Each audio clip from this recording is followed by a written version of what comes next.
Olá pessoal, a Web TV do Portal Amazônia essa semana aborda as ameaças biológicas aos rios da Amazônia. A gente destaca a matéria que vocês acessaram bastante no portal durante toda essa semana, que fala sobre o mexilhão dourado, que pode chegar aos rios da Amazônia e trazer as consequências ruins que já causa, né, que já prejudica no centro-oeste, na região centro-oeste que faz fronteira aqui com a Amazônia. E para falar a respeito desse assunto tão interessante, eu tenho aqui a presença do ecólogo do INPA, Adrian Barnet, e do capitão de mar e guerra da Marinha, Paulino, que também ocupa o posto de capitão dos portos da Capitania Fluvial da Amazônia Ocidental. Pessoal, obrigada por vocês terem aceitado o nosso convite. Obrigado pelo convite. Imagina. A gente está muito feliz de ter vocês aqui. E eu começo perguntando ao Adrian se os bioinvasores e a hidropirataria são de fato uma ameaça aos rios da Amazônia. O que nós temos de concreto sobre isso? Não, é tão difícil. Imagina que temos outras espécies aqui, temos tantas coisas já, e a ideia que tem outra coisa chegando, não é a verdade mesmo, mas o problema com uma das mais piores, o mexilhão dourado, é que não podemos ver a coisa com facilidade, porque é uma coisa na água mesmo. Não é óbvio para a maioria da gente. Claro, se você está trabalhando com coisas aquáticas como comandante, deve ser uma grande preocupação. E em relação à hidropirataria, comandante, ela realmente existe? Esse assunto está em voga no momento. A hidropirataria, teoricamente, ela pode existir. Mas na prática, até hoje, não tivemos nenhum caso registrado ou mesmo denunciado. Então, na prática, não se constata a existência desse delito. Entendido. Agora, pessoal, nós vamos ver uma matéria da repórter Lizinha Toscano, que data de 2012, que fala a respeito das ameaças que os bioinvasores representam à saúde e à biodiversidade amazônica. Essa matéria foi premiada, ela ganhou o prêmio FAPEAM de jornalismo científico em 2013. Olha só, e está disponível no portal amazônia.com. Tem infográfico, tem vídeo. Depois do Amazônia Interativa, vão lá, acessem e leiam essa matéria. Mas só depois que o programa terminar, porque a gente ainda tem muita coisa interessante para falar aqui. E quais são os bioinvasores que oferecem mais risco aos nossos rios? Com certeza, uma coisa que é bem na frente da mente das pessoas é este mexilhão dourado, que é um pequeno molusco, parece um pouco como ostra, mas é basicamente chegando a ter 5, 6, 7 centímetros, é um bivalvo como a ostra, e coisa perigosa sobre esse animal é, eles possam acontecer um grande número. A densidade desses animais pode chegar até 500 milhão de animais cada metro quadrado. É enorme a densidade. E eles filtram água. Isso é como eles ganham a comida deles. Eles não são predadores ativos, eles simplesmente filtram a água. Você vai pensar, é tão passivo, como essa coisa pode ser um perigo? Eles podem tirar pequenos aspectos da água, várias formas de nutrientes na água que os próprios habitantes, peixes e tudo vai usar aqui. Mas outra coisa que é bem perigoso é eles ficam grudados do rochas e outras coisas.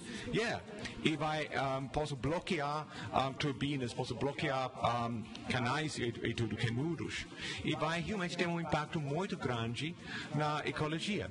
E essa coisa não é daqui, inicialmente, foi do Ásia e chegou na água que existe para o equilíbrio dos barcos. A água de aço foi uma invasão feita para não os adultos, porque claramente eles estão quase grandes e sólidos, mas as larvas. E as larvas é bem difícil trabalhar com as larvas, porque eles estão bem pequenos, é invisível do olho nu. Você não pode ver eles, só precisa um microscópio para ver eles. E eles com pequenas coisas transparentes. E eles vão passar até 6 semanas depois saindo do ovo, brilhando na água, e depois eles vão grudar no chão e começar a crescer, e depois 6 ou 7 meses eles possam começar a dissolver. E eles estão muito, muito, muito férteis. Cada ano, a fêmea pode lançar até 1 milhão de ovos. E eles vão viver até 10 anos. Então, eles têm muito, muito ovos cada fêmea. Mas imagina, quando você tem essa densidade enorme, eles possam bombar. Eles possam detonar uma área e colonizar muito rápido. E na Amazonas não temos um equivalente. É verdade, temos tipo de mexilhão, mas mas a ecologia deles é totalmente diferente. A maioria tem preferência por vivendo no chão, bem no fundo do mar, do rio. Antigamente tivemos várias populações, o Tapajós, por exemplo. Ainda temos algumas no Rio Negro, espécies nativas, mas eles têm uma ecologia totalmente diferente. Então, esse animal provavelmente não vai dar um grande problema para o Rio Negro, porque o Rio Negro é muito ácido. E esses animais, eles não aguentam mesmo o pH muito baixo, o 4 ou 5, como temos aqui no Rio Negro. Mas outros lugares, como, por exemplo, os Solimões, o Amazonas, o Purus, essas várias áreas quando o pH é 7 para cima, então eles vão ficar bem lá. Eles têm o cálcio que eles precisam para criar as conchas, eles têm a água que eles precisam para se alimentar. E lá pode ser um grande problema mesmo, para a ecologia e também para os aspectos humanos, como as usinas hidroelétricas. Comandante, o senhor já deve ter visto, né, o mexilhão dourado em outras partes do Brasil, né? Fala pra gente como é que fica a vida das pessoas que dependem, né, da navegação dos rios, das hidrelétricas, dos reservatórios, quando essa infestação, né, se concretiza. O problema econômico é muito grave, né? Somente ali na região de Foz do Iguaçu, a região da hidrelétrica, e o custo elevadíssimo para poder fazer um tratamento e matar esses mexilhões. Só que quando você mata esses mexilhões, eles se desprendem. Então eles também são sugados pelas bombas e isso gera um prejuízo enorme, um custo elevadíssimo de manutenção dessas bombas. E isso eleva o custo de manutenção da própria usina e se reflete no nosso dia a dia, né? Porque isso se reflete no preço do preço da energia.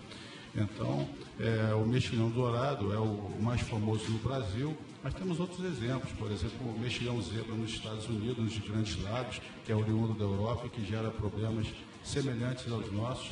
Esses tipos de bioinvasores é que gerou convenções internacionais para evitar esse tipo de problema, o mau controle das águas de lastro. A Organização Marítima Internacional promoveu um congresso internacional onde foi feita a convenção para controle e gerenciamento de água de lastro e sedimentos de navios, do qual o Brasil é signatário e é por ele que nossas leis são direcionadas. Antes da gente prosseguir, eu quero perguntar a respeito da legislação e quero que a gente se aprofunde em relação aos invasores. Eu quero que os nossos espectadores vejam a matéria do mexilhão dourado, que está disponível aí no portal Amazonas.com. Olha só o mexilhão dourado ali. Olha só como ele adere a esse superfície dele. E isso não é uma grande densidade, tem mais que isso também.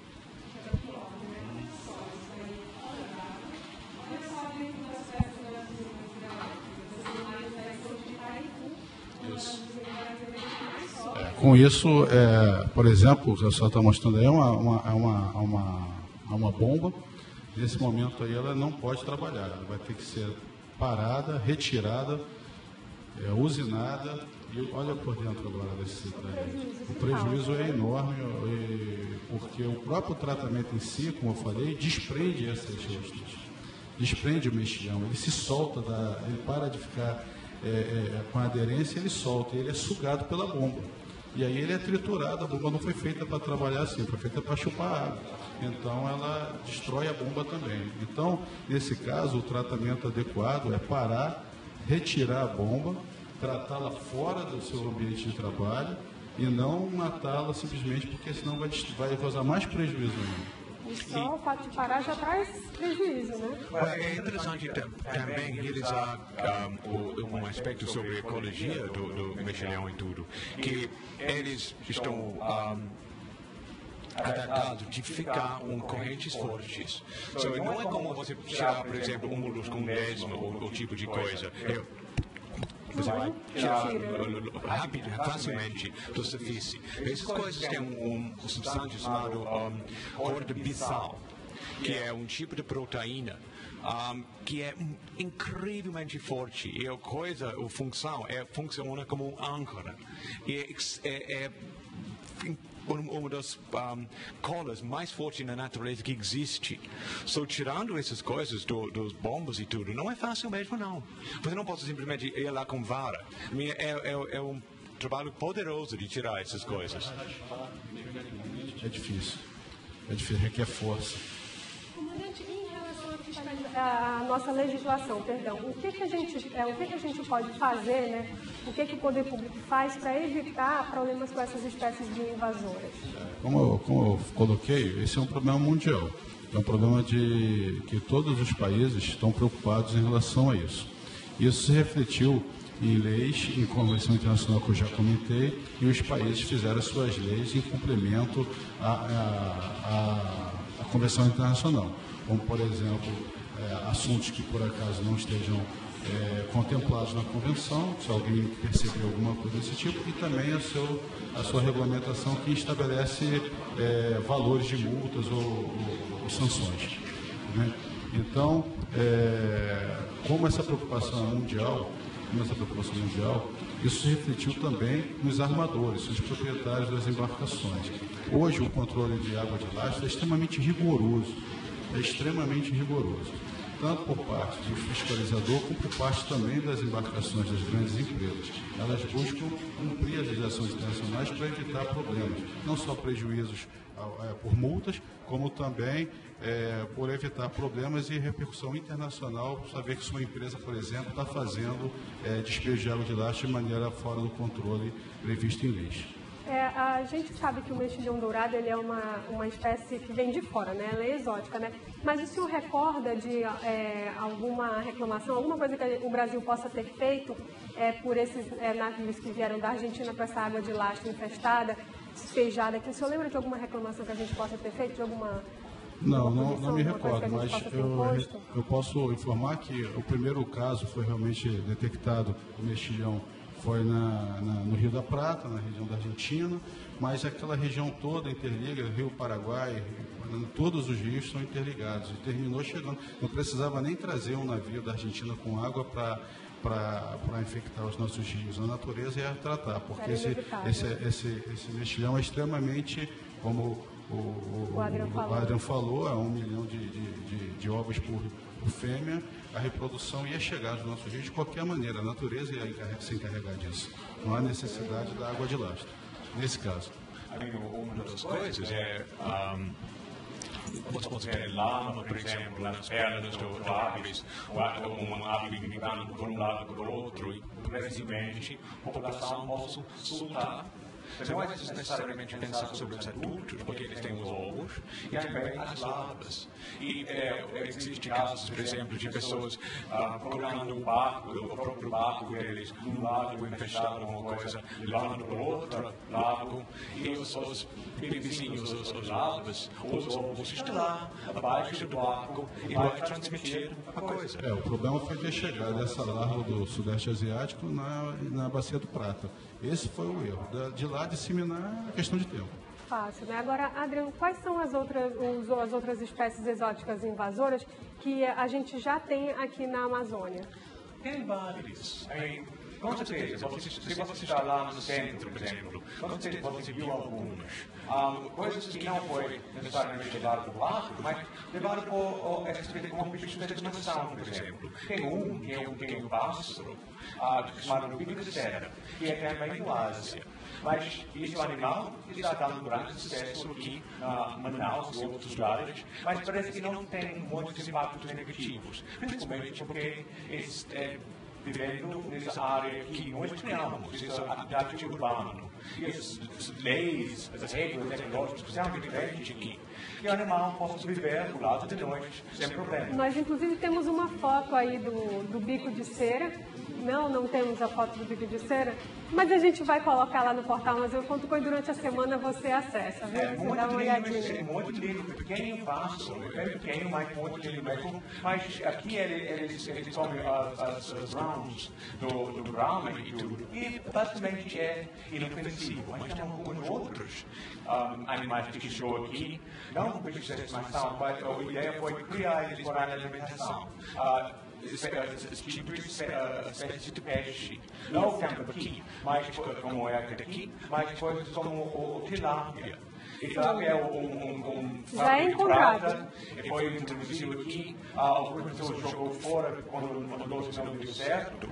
E por todas as decisões de esse animal é bom para criar para a alimentação, é mau ecologicamente. Eles são super resistentes, eles se reproduzem muito rápido, eles são vorazes, eles possam comer qualquer coisa. Então, se esse animal conseguiu chegar na Amazonas mesmo, pode realmente ter um grande problema. E já chegou esse problema na África, quando um outro tipo de peixe bem parecido foi introduzido a alguns lagos e detonou as espécies nativas. E aqui na Amazonas tem o maior, mais diverso grupo de peixes gados do mundo. E pode ser grande perigo mesmo. Agora, comandante, como é que se dá a fiscalização em relação à água de lastro dos navios que vão adentrar a Amazônia, para a gente poder evitar esse tipo de problema? Bem, vamos primeiro talvez esclarecer, a gente está falando em lastro direto, o que é o lastro, né? Por favor. Os navios, eles foram projetados para navegar carregado. Então ele carrega carga líquida, granel, contêiner, sólida. Similar, vamos fazer uma similaridade aqui, como se fosse um táxi. O táxi, o objetivo do táxi é levar passageiros. Então se ele leva um passageiro de A para B, o ideal para ele é quando chegar em B, ele pegar outro passageiro, e assim o dia inteiro. É a mesma coisa um navio desse. O navio ele é projetado para sair carregado, levar uma carga de um porto ao outro, lá tirar sua carga e receber outra. Se esse fosse o mundo ideal, não haveria água de lastro. Como nem sempre isso acontece, quando ele chega num porto, ele às vezes não tem carga para sair, ele é obrigado a botar algum peso para dar estabilidade ao navio, em substituição à carga que ele não recebeu. Esse peso é o que nós chamamos de lastro. Esse lastro é água. Então, a água de lastro é algo normal e internacional. Todos fazem. Porque é necessário. É necessário. Sem isso, o navio não tem condição de sair, porque ele não teria estabilidade para navegar. Esse problema de segurança. Não, ele não navegaria. Ele não navegaria. A água de lastro é fundamental para manter a estabilidade. Bem, essa convenção internacional estabelece vários procedimentos para você trocar essa água de lastro, para que você não carregue a água do porto de origem para o porto de destino. Então, essa convenção estabelece que a 200 milhas de distância, que é equivalente a 380 quilômetros, a uma profundidade mínima de 200 metros, essa água que veio do porto de origem seja retirada e colocada a nova água do local onde ele está. Que essa água se aproxima muito da água do porto. Né? Então, quando ele joga numa profundidade dessa, e numa distância dessa, o mar, o oceano nessas áreas tem uma salinidade mais elevada. Então todos esses micro-organismos não resistem e morrem. É tipo esterilizar essa água. É como se esterilizasse. E lá ele recebe a nova água naquele local, porque o bombeamento é contínuo, na verdade ele joga para fora a água que ele tem no tanque, ao mesmo tempo ele joga a água nova por cima. Por cima ele joga a água, por baixo ele aspira a água. E ele faz o equivalente a 3 vezes o volume daquele tanque. Então ele dá uma confiabilidade de 95% de ter trocado toda a água. Com isso ele chega no porto. Ao chegar no porto, entramos nós. A Marinha do Brasil, ela vai até o porto, todo o navio é vistoriado. Existem livros, existem formulários onde o comandante do navio e o oficial responsável pelo lastro é obrigado a registrar tudo. A altitude e a longitude onde ele fez a troca de lastro, a quantidade, o volume, o método. É uma série de instruções que ele tem que preencher e ao chegar no porto, a gente recebe, fiscaliza se foi cumprido e nós pegamos a amostra da água que está no tanque atual. Normalmente essa amostra do tanque atual, ela tem salinidade, pH, uma série de fatores similares ao nosso. E aí nós medimos isso, verificamos se essa água realmente é água nossa ou exatamente, ou uma água que não é de nossa origem. Então é facilmente constatável isso. E na prática não verificamos problemas em relação a isso. É cumprido rigorosamente. Tá certo. Agora, gente, nós já estamos chegando no finalzinho do nosso programa, mas quais são os efeitos, né, da bioinvasão assim que ela acontece no local? Quais são os efeitos que podem ser notados logo em loco? Adrian, em relação à ecologia, o meio ambiente do local, as espécies nativas, elas, dependendo do tipo de bioinvasor, lógico, né, elas começam a desaparecer. Como é que a gente vê isso? Depende mesmo do tipo de invasor. Como já falamos, tem algumas espécies de pássaros que chegou aqui e parece que não tem nenhum fator mal. Simplesmente porque eles estão nos lugares que nós já modificou tanto que o impacto do pássaro é muito menos que basicamente o impacto da humanidade. Mas em alguns lugares atuais, no meio ambiente atual, o comandante mencionou essa situação com o mexilhão zebra, por exemplo. E sabemos bem a situação lá. Quando chegou esse animal, basicamente acabou com todos os mexilhões naturais, diminuiu muito a população de peixes, porque é um competidor diretamente por os nutrientes na água. E também vai mudar a transparência da água também. Então, todas essas coisas vai indicar uma grande troca, uma grande mudança. E já aconteceu isso nos Estados Unidos. O animal conseguiu basicamente invadir o Canadá até o Flórida em 30 anos. Muito rápido, muito rápido. E isso pode acontecer aqui também. E é bem improvável que os efeitos vão ser diferentes das coisas que aconteceu com o mexilhão zebra. Isso vai dizer que vai ser muitas mudanças, muito mal mesmo. Prejudicaria muito a vida dos vai. Né, sem dúvida alguma. Prejudicaria demais, porque a Amazônia depende do rio. Não só como transporte, como alimentação. Eu quero deixar aqui registrado que o controle hoje tem sido muito efetivo. O mundo primeiro sofreu as consequências imediatas dessas bioinvasões e em cima disso se preparou para combatê-las. Entre elas, como eu falei, todas as convenções, leis e controles que são feitos hoje. Então, esse problema tende a minimizar, esse problema tende a reduzir-se. Porém, é bom deixar claro que os nossos grandes problemas hoje da nossa biodiversidade e dos nossos rios não são externos, são internos, né? São problemas que nós temos que resolver, como, por exemplo, a poluição que nós geramos nos rios, né? Esgotos lançados, lixo direto sobre rios. Então, esse problema que nós geramos, é que temos que ser tratados inicialmente com mais afinco, né? A bioinvasão nós já estamos trabalhando. Seria importante, paralelo a isso, também trabalharmos com a diminuição de cargas de dejetos nos nossos rios. Nós citamos aqui a matéria a respeito nós citamos aqui o assunto da hidropirataria, né? E no portal Amazônia a gente fez uma matéria essa semana que vocês também gostaram muito, Verdades e Mentiras sobre Hidropirataria. Olha só, nós conversamos aí com bastante gente para desmentir ou confirmar. Você tem que acessar lá para saber se é verdade ou mentira. Tá certo? Pessoal, o nosso programa chegou ao fim, mas eu quero agradecer a presença do capitão de Mar e Guerra da Marinha, Paulino, que é comandante, como eu já falei, ele é o chefe da Capitania dos Portos. Aqui o Adrian, que já veio aqui outras vezes, né? Também já virou praticamente colaborador do Portal Amazônia, representa aqui o INPE. Eu quero pedir que vocês façam as considerações finais. Começando pelo comandante Paulino, eu queria que o senhor falasse sobre as punições a que estão sujeitas as pessoas que desobedecem à lei. Ok, Isabel. O decreto estabelece punição, pode ser apreensão da embarcação e multas, normalmente multas. Multas são nos valores mínimos de R$5.000 até R$50 milhões. Então, a multa pode ser bastante pesada. Esse valor depende de vários fatores, desde qual foi o impacto ambiental gerado, qual foi o prejuízo causado ao ambiente, ao ecossistema local, até mesmo também as condições financeiras daquela empresa. Não posso aplicar uma multa impagável. Então, mas na prática, como eu falei, hoje em dia é muito raro. Aqui no caso da Amazônia nunca tivemos nenhum caso registrado normalmente a água de lastro é muito bem hoje controlada pelos navios e também pela Capitania dos Portos. E economicamente não vale a pena.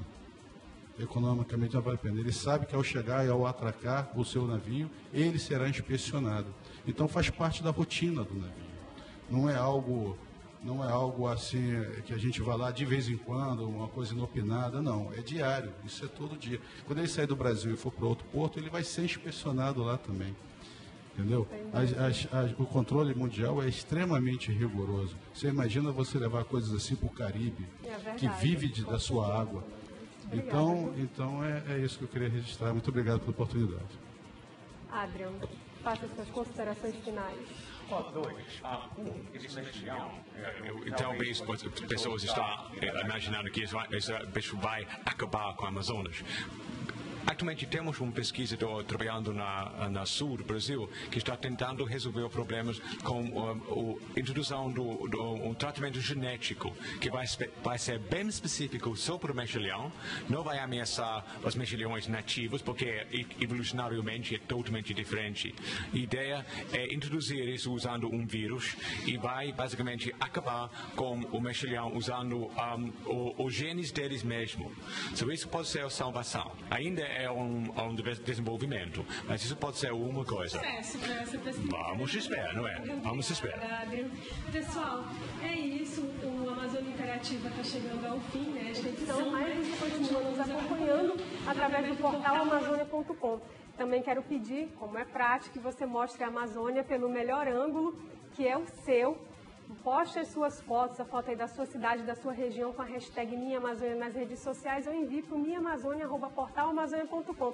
E como vocês sabem, nós também temos novidades, né? O aplicativo Eu Amazônia. Você vai lá no Google Store, no Google Play, perdão, baixa e mostra pra gente como está sendo o carnaval aí na sua cidade. Coloque fotos, vídeos, dê informações sobre segurança, sobre mobilidade, como chegar, dê dicas de como está a festa aí na sua cidade.